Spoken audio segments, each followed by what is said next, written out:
네, 고 웨스트 시간입니다. 글로벌 콘텐츠부 오민지 기자와 함께하죠.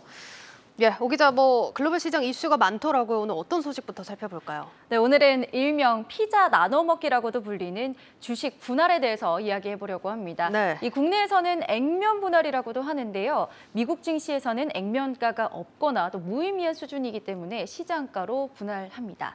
그래서 주식 분할이 맞는 표현입니다. 그러면 최근에 주식 분할을 결정했다고 하는 아마존에 대해서 먼저 짚어보겠습니다. 예. 아마존의 주가 한번 보겠습니다. 지난 한 달 동안 아마존의 주가인데요. 예. 지난 3월 8일 2,700달러 수준까지 떨어졌습니다.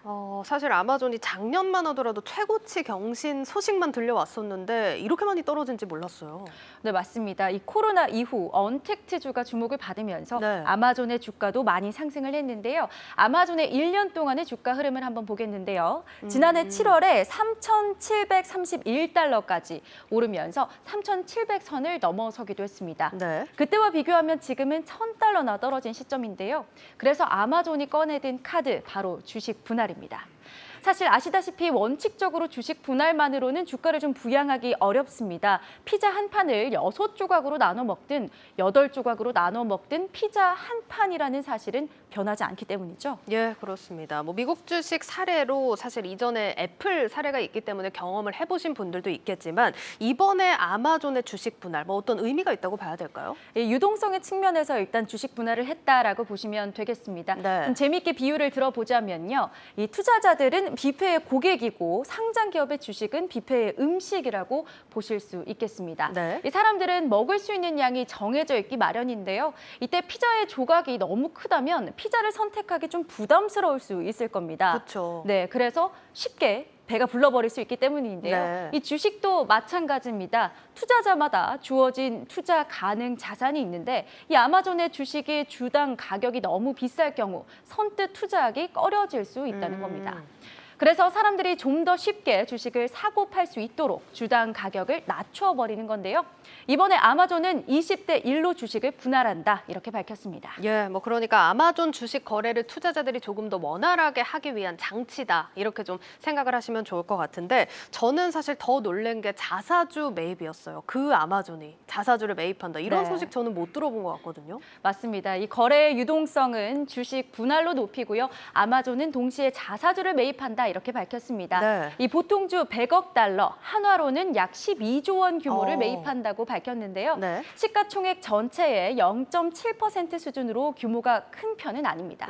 다만 그동안 아마존이 보여온 행보를 살펴보면 신사업에 투자하는 것에 좀 집중했던 모습인데요. 네. 아마존의 주주 환원 정책 좀 보기 힘든 기조였습니다. 이번 아마존의 주식 분할은 닷컴 버블 이후 20년 만, 또 자사주 매입은 2012년 이후 10년 만의 일입니다. 그래서 이번에 주주 환원 정책의 일환으로 자사주 매입을 결정한 것이 주주들에게는 좀 긍정적인 시그널로 작용한 것으로 보이는데요. 네. 9일 장 마감 이후 아마존이 주식 분할과 자사주 매입 결정을 발표하면서 다음 날인 10일에 아마존의 주가는 5.41%나 상승했습니다. 네, 사실 아마존은 그간의 기조가 있었기 때문에 이번 소식이 놀라운 거지만 말씀드린 애플 사례도 있었고 미국 주식에서 이런 주주 환원 정책이 최근 들어서 많이 보이거든요.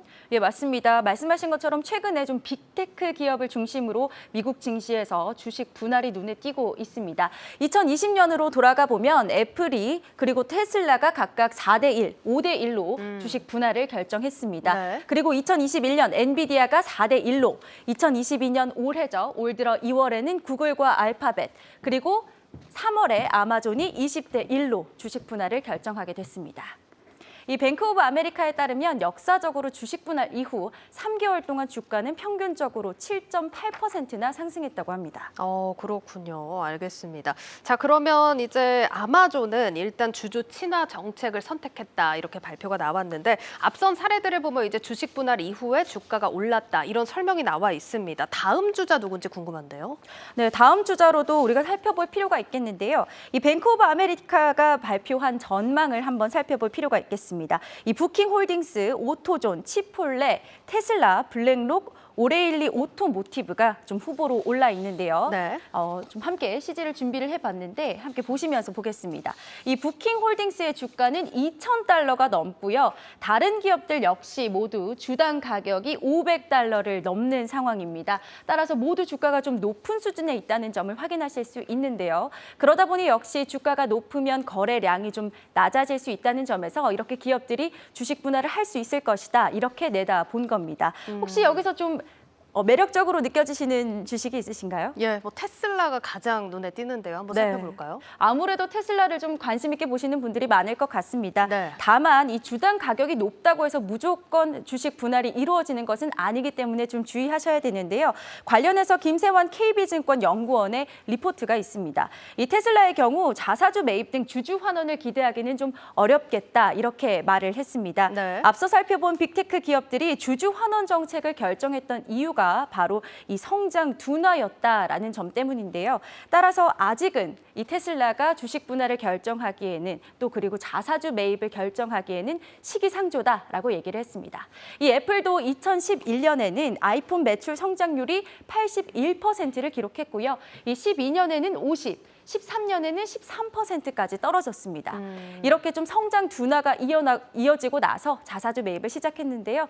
이것은 또 알파벳과 페이스북도 마찬가지였습니다. 하지만 현재의 테슬라 2018년 이후 ROE 성장세를 계속 보여주고 있고 시장의 컨센서스도 부담이 적기 때문에 자사주 매입 무리하게 진행하지는 않을 것이다 이렇게 설명을 했습니다. 네, 알겠습니다. 자, 오늘은 주주 환원 정책 발표한 아마존 그리고 그 후보 기업들까지 자세하게 살펴봤습니다. 고 웨스트 오민지 기자와 함께했습니다.